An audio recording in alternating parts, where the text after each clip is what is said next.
Herkese merhabalar arkadaşlar. Bugün sizlerleyiz. Niye? S18 kutu açılışı yapacağız Mustafa abiyle birlikte. Hadi isterseniz şimdi hep birlikte kutu açılımına geçelim.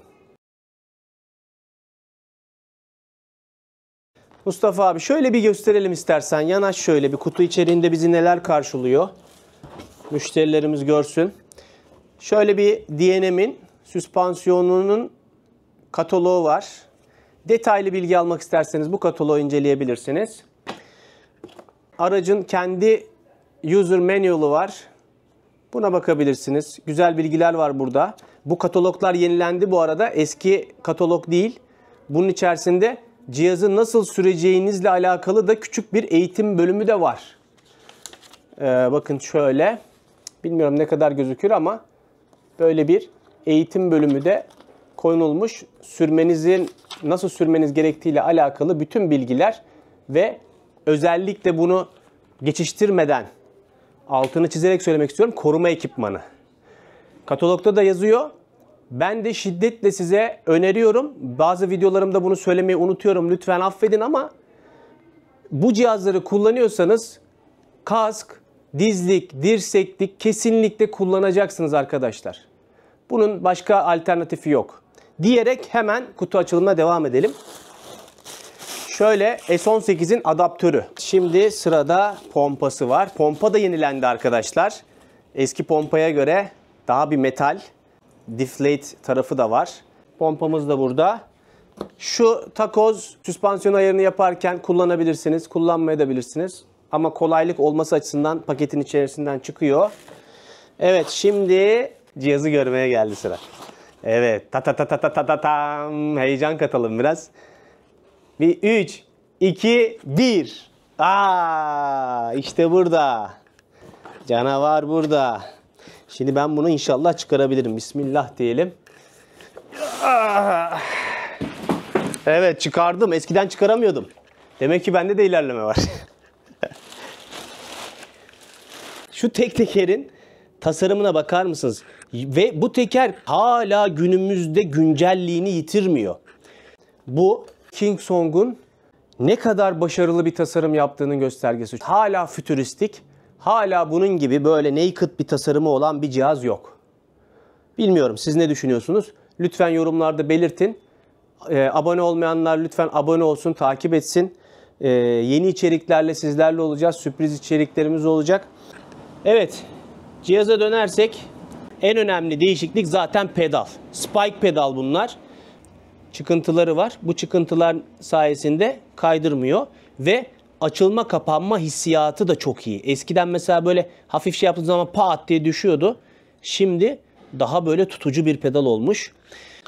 Yani ilk gözüme çarpan tabii V1'lerdeki lastik değil, bu daha yeni bir lastik kullanılmış. Yani baştan aşağı sanki ufak tefek, hani dış görüntüde bir değişiklik yok gibi, sadece pedal dışında gibi duruyor ama öyle değil. Şurası bir değiştirilmiş, parlatılmış sanki biraz. Yani gerçekten güzel duruyor, göz alıcı duruyor. İlk başlayanlar için özellikle tek teker sürmeye ilk başlayacak insanlar, eğer iyi bir başlangıç yapalım, güncel bir başlangıç yapalım, süspansiyonlu bir ürünle başlayalım derlerse, kilo handikapı var çünkü biliyorsunuz yeni tekerler 35-40 kilo. Bu dünyanın en hafif süspansiyonlu araçlarından birisi arkadaşlar. 25 kiloda 1110 VH 50 km hız veriyor. Yani bu tekerle başlayabilirsiniz. İkinci elde de tabii her zaman söylediğimiz gibi ikinci el tekerler de bizde çokça mevcut. Onlarla da başlayabilirsiniz. Ama yok ben bir al sat yapmayayım, hemen hızlıca sonuca gideyim diyorsanız bu tekerle başlayabilirsiniz ve çok da iyi olur. Süspansiyonlu olduğu için değiştirmezsiniz uzun süre. Evet arkadaşlar, şimdi sırada en vurucu özelliklerinden bahsetmek istiyorum. Öncesinde olmayıp şu anda olan, bana göre en vurucu özelliği motor milinde. Önceden 14, 16, 18'lerde kullanılan bir motor mili kullanılıyordu. Bu çok uzun ömürlü değildi.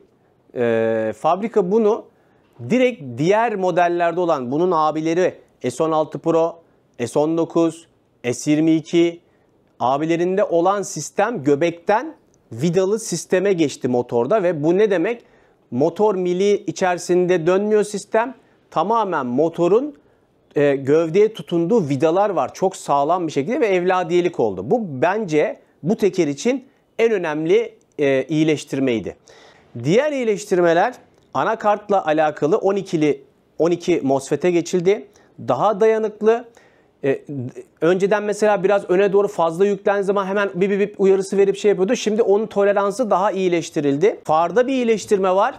Sadece açılıp kapanan gece sensörü vardı. Şimdi artık hızlandıkça açılıyor, yavaşladıkça kısılıyor, durduğu zaman kesiliyor gibi özellikler geldi. Bu da bu cihaz için gerçekten önemli bir artı oldu.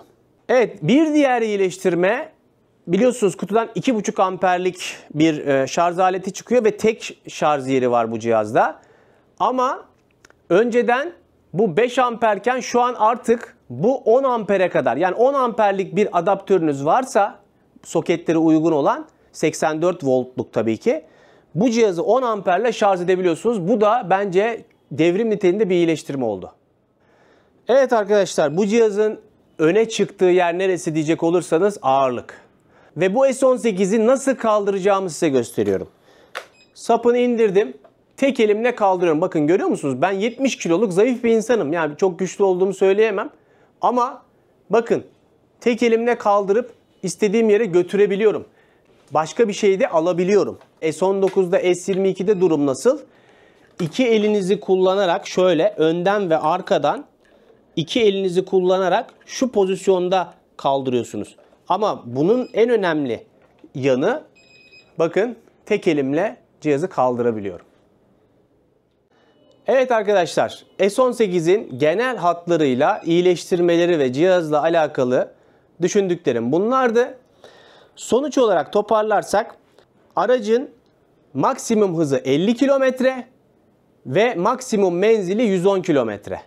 Tabii bunlar kullanıcının ağırlığına, sıcaklığa, rüzgara ve ortam şartlarına, eğime göre değişiklik gösterebiliyor.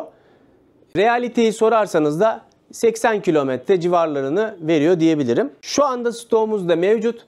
igomobility.com.tr'den sipariş verebilirsiniz. Aklınıza takılan bütün soruları bana iletebilirsiniz. Mağazamızda yakından görüp dokunabilirsiniz. Kendinize çok iyi bakın. Allah'a emanet olun. Hayatınız ikiye ayrılır. Tek tekerden önce ve tek tekerden sonra.